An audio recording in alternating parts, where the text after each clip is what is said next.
First of all, I want to thank the city for the nomination. This is a really neat thing for me, and I think it's a big thing for the book.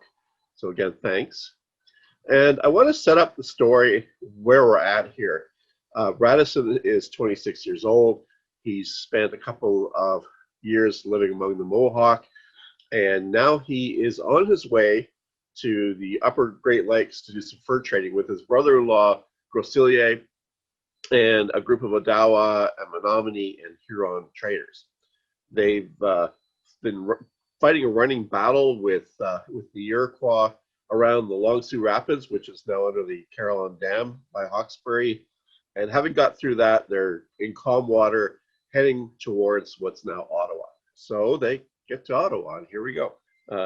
They pushed their canoes through rapids, their feet and legs cut up by the rocks, and paddled without a break for 4 days on the calmer water.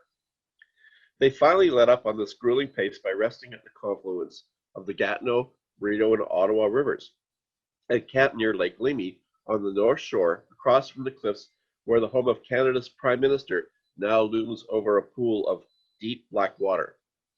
The waterfalls just to the west were given the name Rideau, French for curtain, because the river from the south falls straight over a 40-foot cliff of hard limestone into the Ottawa River.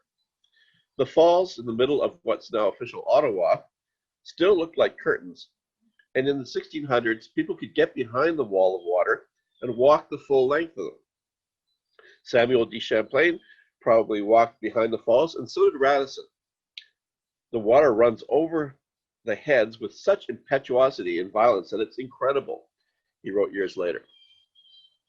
The trip wasn't all sightseeing. After their hard paddling from the Long Sault, the men were hungry.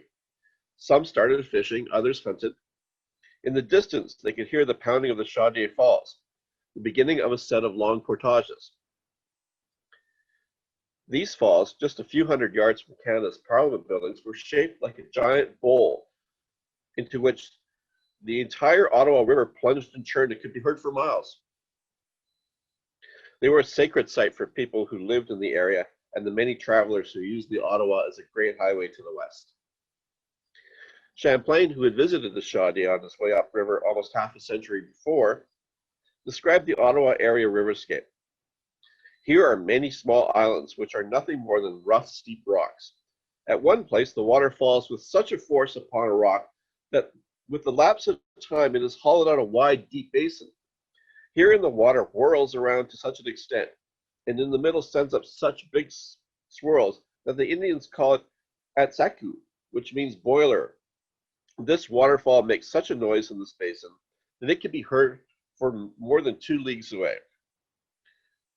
The people who passed by this spot performed a ceremony using tobacco placed on a dish, which was dropped into the churning pool of water at the foot of the falls for the use of the spirits that lived in the waters. The beginning of the portage at the foot of the Chaudière Falls marked the end of the canoe route's easiest part. Above the Chaudière lay miles of rapids, long portages and dreary stretches of the river where the men had to walk along the shore and drag their canoes to the rapids.